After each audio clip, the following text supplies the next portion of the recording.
কিয়ামতের সময় সব মানুষগুলো যখন ইন্তেকাল করবে, সব জিনেরা যখন ইন্তেকাল করবে, সব ফেরেশতারা যখন ইন্তেকাল করবে, বাকি থাকবে মালাকুল মাউত।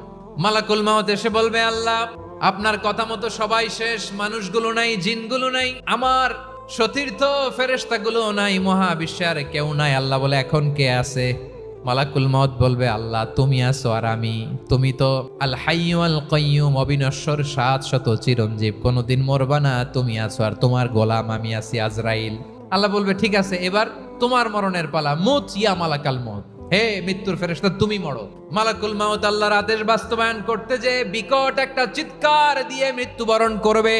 ওই চিৎকার দুনিয়ার মানুষেরা, চিৎকারের আওয়াজ যদি দুনিয়ার মানুষেরা শুনতে পেত, দুনিয়ার মানুষের প্রত্যেকের কানের পর্দা ফেটে মুহূর্তের মধ্যে সব লাশ হয়ে জমিনে পড়ে রইতো।